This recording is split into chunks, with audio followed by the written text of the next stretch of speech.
Political fallout. अब हम कर रहे थे रिजर्वेशन फॉर ओबीसीज, क्या उसका इम्पैक्ट पड़ा।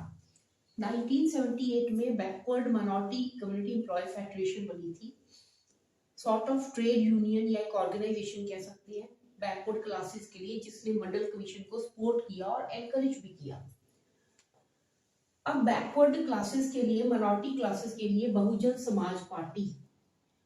समाज पार्टी आ गई अंडर लीडरशिप ऑफ कांशीराम, जो क्या एनकरेज कर रही है, दलित और ओबीसी के लिए रिजर्वेशन को सपोर्ट कर रही है। बहुजन समाज पार्टी जिसको दलित वोटर वोट डाल रहे हैं, कहां पर, पंजाब हरियाणा यूपी में।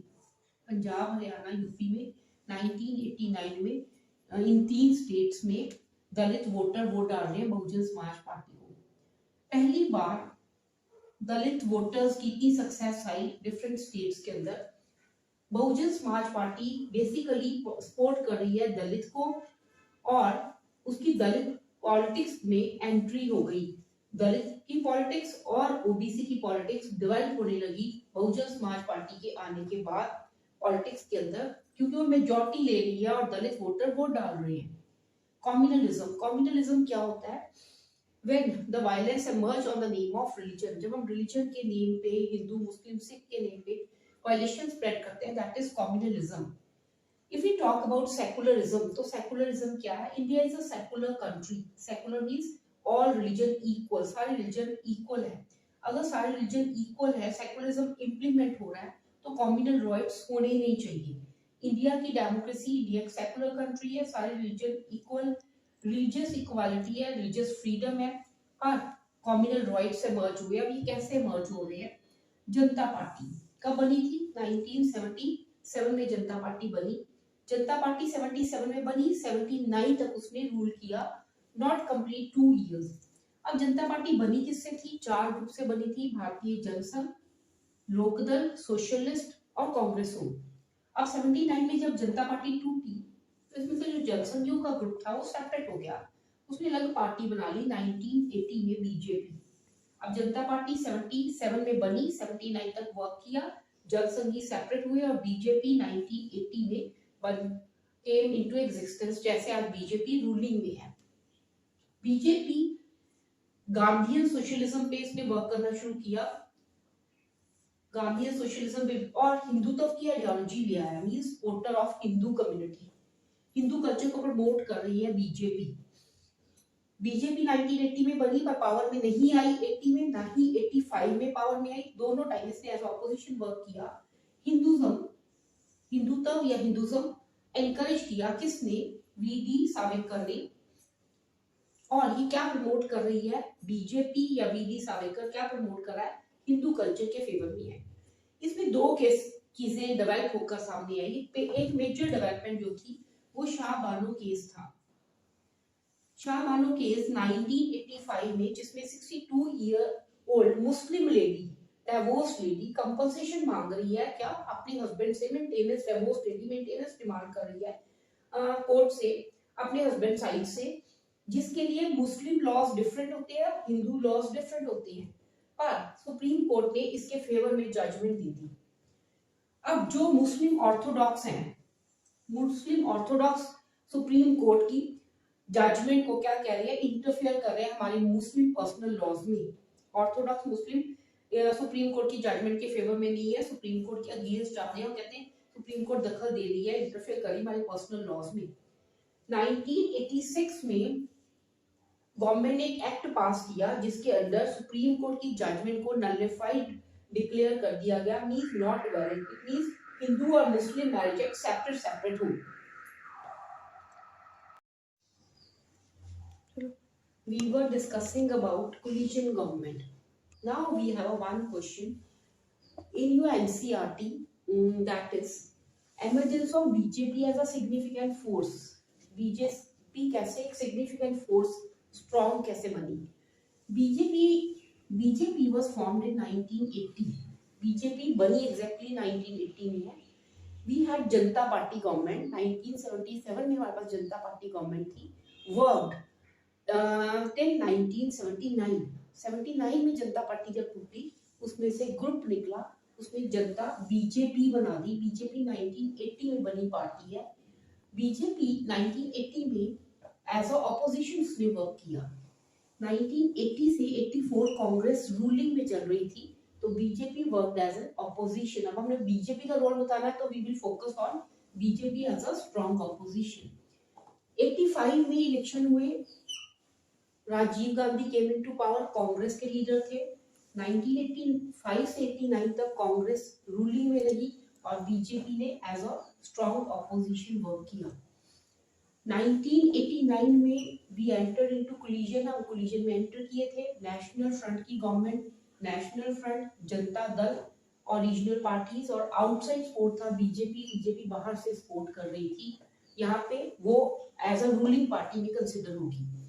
बीजेपी फिर 1990 में हमारे पास नेशनल फ्रंट की गवर्नमेंट थी। बीजेपी फिर as a ruling outside support कर रही है। 90 में national party government, BJP outside support.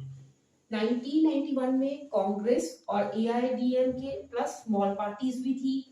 91 में 96 तक कांग्रेस एज अ रूलिंग रही और BJP worked as strong opposition. 1997 में यूनाइटेड फ्रंट गवर्नमेंट आई। United front Congress led alliance था, कांग्रेस रूलिंग में थी। That was for hardly few months. BJP फिर worked as an strong opposition, इसने एज ऑपोजिशन वर्क किया। अब 1989 ऑनवर्ड्स बीजेपी की रूलिंग आ जाएगी। 1998 में, 1999 में एनडीए गवर्नमेंट, जो बीजेपी लेड रूलिंग पार्टी, एक अलायंस था, नेशनल डेमोक्रेटिक अलायंस, जिसमें बीजेपी लीड कर रही रूलिंग पार्टी थी। ये एयरटेल कंटिन्यूड, ये 99 से 2004 तक इसकी रूलिंग गई। 2004 से 2009 तक यूनाइटेड प्रोग्रेसिव अलायंस, ये कांग्रेस लेड अलायंस है, ये रूलिंग में गया। बीजेपी एज ऑपोजिशन वर्क कर रही है। 2009 again to 2014 united progressive alliance, Congress led alliance power में रूलिंग में आया और बीजेपी ने फिर एज ऑपोजिशन वर्क किया। अब बीजेपी ने एज अ रूलिंग 2014 में national democratic alliance, BJP led government और बीजेपी आर रूलिंग पार्टी, उसमें BJP as a ruling party work किया। 2014 से 19 तक ये एनडीए सक्सेसफुल रही। फिर 2019 में national democratic alliance, BJP led government, BJP as a ruling party and still working under leadership of Narendra Modi. We have another topic that is consensus on 5 major developments. हमने chapter में किया 5 major developments changes हुए 1989 के बाद। पहला change था political change, दूसरा economic change, तीसरा मंडल इशू, चौथा Ayodhya dispute and last was assassination of Rajiv Gandhi. Now we are discussing about consensus on 5 major developments। इसका मतलब क्या हुआ? We have coalition government at the time. Coalition government में national और regional parties की कितनी कंसेंट थी इन 5 मेजर डेवलपमेंट्स में? फर्स्ट देखते हैं consent on political change. Congress की डोमिनेशन खत्म हो गई 1989 में। कांग्रेस की डोमिनेशन खत्म हुई, इंडिया कोलिजन में एंटर कर गया। रीजनल पार्टीज और नेशनल पार्टीज इकट्ठे अलायंस बनाया और वो पावर में आया। रीजनल पार्टीज को भी मौका मिल गया कोलिजन का पार्ट बनने का। इसने एनकरेज किया पावर शेयरिंग। पावर शेयरिंग क्या होता है? सेंटर की पार्टी और स्टेट की पार्टी आपस में पावर को शेयर कर रही है। जब हम कोलिजन में गए तो किसी भी why we enter in coalition, because no single party, उस टाइम पे किसी भी सिंगल पार्टी को मेजॉरिटी नहीं मिली थी। नेशनल और रीजनल पार्टीज ने एक्सेप्ट कर ली coalition government and there was no opposition against coalition. No doubt coalition को सेट होने में इट टुक 10 इयर्स, इसको टाइम लग गया सेट होने में, but was accepted by national and regional parties. दूसरा देखते हैं कंसेंट ऑन इकोनॉमिक चेंज। हमारी इकोनॉमिक पॉलिसी 1989 के बाद 1991 ऑनवर्ड्स चेंज हो गई। हम एलपीजी में एंटर किए थे, liberalisation, privatisation and globalisation.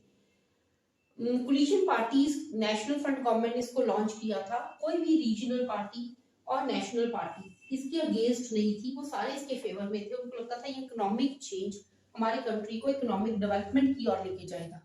New economic policy है जो हमारी कंट्री की इकोनॉमिक डेवलपमेंट को लेके जाएगा, और there was no single opposition, इसके अगेंस्ट कोई भी ऑपोजिशन नहीं थी न्यू इकोनॉमिक पॉलिसी। इसका मतलब सारी पार्टीज ने कंसेंट दी फेवर में।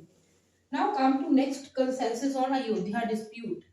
अयोध्या डिस्प्यूट क्या, डिमोलिशन ऑफ मस्जिद and construction of Ram temple, this was a communal issue, ये कॉम्युनल इशू बन चुका था। Whether India is a secular country, secular country में कॉम्युनलिज्म इमर्ज हुआ। अयोध्या डिस्प्यूट 1990s में 92 में मस्जिद डिमोलिश हुई थी, कॉम्युनल रॉयट्स साथ ही इमर्ज हो गए थे डिमोलिशन ऑफ मस्जिद के बाद। कोलिजन पार्टीज ने अपनी कंसेंट नहीं दी, they were totally anti to it, वो इस चीज के अगेंस्ट थी और गवर्नमेंट को ब्लेम कर रही थी। इसको हम कहेंगे स्प्रेड ऑफ कम्युनल राइट्स या this was a anti secular activity. Ayodhya dispute पे पार्टीज की कंसेंट नहीं थी।